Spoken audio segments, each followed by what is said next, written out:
Okay, welcome back, and let's talk about our weeklies omnibus as we lead up to the Invasion Hiroshima show. We finished off the Saitama show. Sika is still our champion. We need a number one contender, and we just don't have one yet. So we're just going to go through all the feuds first, and then talk about some of the matches that happened in the lead up to this Hiroshima show. So first off, Sika had come out and talked about that there is no real number one contender. Hard to argue with him right now as he's undefeated. Everyone else is kind of going back and forth with wins and losses. So he's going to sit back and wait to see who it is that is going to be able to vie for that number one contender spot. It's honestly a little perplexing why we can't find a number one contender. It's part of it is Kokina is in there sort of taking wins from people. And so it kind of seems like maybe Sika is just waiting for Kokina to get the shot, even though it seems strange the two would want to fight each other. Perhaps they see it as better to keep the title within the family. The problem is, Kokina isn't getting the wins he needs to get. But it's also hard to say why Takada, who the fans seem to think is the de facto number one contender, should get another shot. He didn't look great against Sika when they first met up. I would say that Takada fans are probably hanging their hat on the idea that Takada saw him last in a tournament, and so maybe he was harboring injuries that he just didn't talk about, and the next time out he'll have a stronger showing. Takada, to his credit, came out and said he also didn't feel like he had done enough to prove he was the number one contender, and wanted to find a way to prove it to everyone, doubters and fans alike. Because of this, Scott Hall came out and provided an opportunity for Takada. He said, why don't we have a match? I did better than anyone else against Sika, so if you can beat me, then there's no reason why you shouldn't get the shot. And if I can beat you, I get my rematch. Takada agreed to the offer. The problem was they both couldn't find a way to win.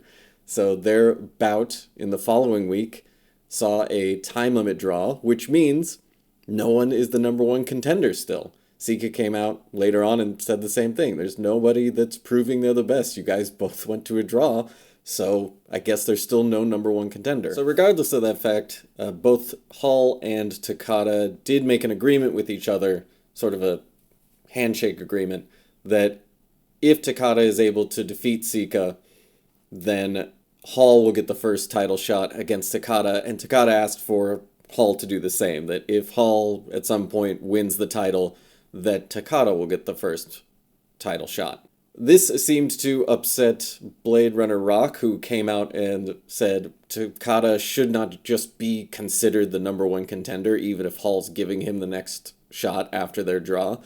And so he challenged Takada to a fight at Hiroshima. Takada agreed, but with one caveat, that they would do it inside of a steel cage, which means we get our first HRC steel cage match, which I think everyone should be excited about. Takada cited the reason being that it seemed unlikely that if Blade Runner Rock is having a number one contender fight, that Sting would not come in and somehow interfere. Rock reluctantly agreed, which kind of tips his hand that that was going to be the plan, that Sting would come in and somehow interfere with it. Probably not a blatant attack, because that would be a DQ loss, but would do something. But now that it's inside of a steel cage, Takada and Blade Runner Rock both really have no way to say that they didn't earn it. So there's a lot going on with Takada, Sika, Hall, and now Blade Runner. Those kind of are our top four guys, other than Kokina, who took a loss, so he's hanging on the outside, with Roberts and Cactus both having their fights with each other, kind of stalled each other out for their own world title opportunities, without getting a couple more wins strung together. And as we'll talk about in a little bit, Roberts is fully distracted by Michaels at this point. We also have the continued saga of Malenko and Kawada. This rivalry has no heat whatsoever. The only reason it's continuing forward is because Malenko refuses to let it go. You would think that after the backstabbing from Pat Tanaka, that Malenko would be more interested in exacting revenge with him rather than with Kawada, but that is not the case. Malenko attacked Kawada backstage, then he confronted Kawada the next week, and they had a little brouhaha in the back. Kawada, for all that's going on, seems to continually be trying to disengage from the rivalry, and it's just that Malenko will not allow him to. The fans seem genuinely uninterested in it, even though both of these guys are, I would say, two of the top wrestling talents in HRC. But perhaps it's just the complete lack of charisma that's doing it. But fans really just don't seem to jive with it. Even the owner has demanded that Malenko fight Tanaka at the Hiroshima show. He's not wanting a Kawada fight for Malenko either. Since Malenko is hell-bent on defeating Kawada, you gotta wonder, like, when's that gonna stop? When are we gonna get Malenko to focus? He's not even looking at belts. He clearly, after defeating two people in essentially what was a 2-on-1 halfway through the tag team match, he could be vying for a title shot at this point, but he's just not doing it because he is obsessed with Kawada. Meanwhile, the Beneath and Blade Runners are continuing their feud, or better to say, Blade Runners are continuing to be mad at Beneath for not taking them seriously, and the Beneath just seem not to take them seriously. It's unclear whether it's trolling by Beneath or whether they're using humor to try to avoid a fight. So we've already had Blade Runner Rock defeat La Parka in a one-on-one. Now that Rock is slated to take on Takada for the number one contender spot, Sting was kind of left with nothing to do, so he decided to call out the other half of the Beneath that hasn't had a one-on-one with the Blade Runners yet, in Vampiro. Vampiro's looked, he's looked good at the one-on-ones. He's definitely better as a tag wrestler, but he's capable, he's got speed, he's got power. No one really knows what to think of Sting in a one-on-one yet. Most would assume he's definitely the more powerful of the two, but that speed can make a difference. So we'll see what happens with those two at Hiroshima. But suffice to say, these two tag teams have to meet up at some point. There just aren't enough tag teams out there. When they meet up, what's going to happen? Nobody knows. Meanwhile, Jake Roberts seems to just be wanting to feud with everyone and anyone. Fits his personality perfectly. He just seems like a surly, angry guy at all times. And so first he called out Takashi Ishikawa, who seems to have no enemies, but for some reason Jake Roberts just didn't like the look of him or something. And Ishikawa seemed like he was going to have, a problem on his hands. But then Shawn Michaels kind of pulled focus away from him. I think he took umbrage with the fact that Jake Roberts was bullying Ishikawa for no reason. And so he decided to challenge him to a fight. He goaded him pretty well by calling him a old man bully or over-the-hill bully. He's only 27, but I guess when you're 19, 27 seems over the hill to you. So Michaels, who's looked strong and is probably riding high off of that win over Al Snow in the Saitama show, made a blunt call out to Roberts, and Roberts was happy to accept. Not sure it's a great idea to be demanding a fight with Roberts when he's probably pretty upset about that loss to Cactus Jack. It's gonna be a vicious fight for Michaels. He has the skill to survive it, if not win it, but I just don't know that it's the smartest idea. For the matches that are leading up to Hiroshima, we had Shunji Kosugi finally winning a match. Albeit it was a win against the injured Rick Steiner, but a win's a win, he'll take it. That's the first one he's had since he joined HRC. He didn't actually look all that great. Rick looked pretty good despite not being 100%. And Rick Steiner got a win the following week in his tag match with his brother Scott when they defeated the Slapdash group of Goto and Owen Hart. The reason the two were put together against the Steiners, Owen was begging Goto to try to be a tag team so that they could see if they would work for the Honor Bound show that comes up in a few months. Goto reluctantly agreed. Might have been a translation problem inside of the ring that they just didn't know how to communicate, but they didn't look like they had the cohesion, and the Steiner brothers were able to get the win. Barry Horowitz was able to defeat Billy Gunn in one of the weeks leading up to the Hiroshima show, but then dropped a match against Hiroshi Hase. Horowitz is the workhorse of HRC, but he can't seem to string two wins together at this point. He goes back and forth, he looks good one week. Even at his losses, he looks pretty competent, but he just can't get the wins in a row to show that he's ready to take on some of the top guys and vie for a title shot for sure. He's way down the list when it comes to that. Hasei is looking like a solid mid-carder. He, like Goto and Ishikawa and some others, would really benefit from a workhorse kind of mid-card title, but there just isn't one yet in HRC. The only thing they have right now is the world title. So they're kind of stuck in this purgatory middle ground until something comes up or they can string together a couple of really big wins. Shawn Michaels was able to beat Brickhouse Brown, did it pretty convincingly. Brickhouse has not found his stride yet in HRC. He's not as young as the other guys. He's not exactly old either, but he just hasn't found that piece. Maybe he's better slated for the tag division, but we haven't seen any sign that he's trying to find a partner yet. In tag action, the Blade Runners defeated the Kiniski brothers. Kiniski brothers have really been back and forth. They're kind of the Horowitzes of the tag division. They've looked really good sometimes. They have great cohesion. They can't seem to put it all together. They're definitely a step behind on power, and speed is not exactly their forte.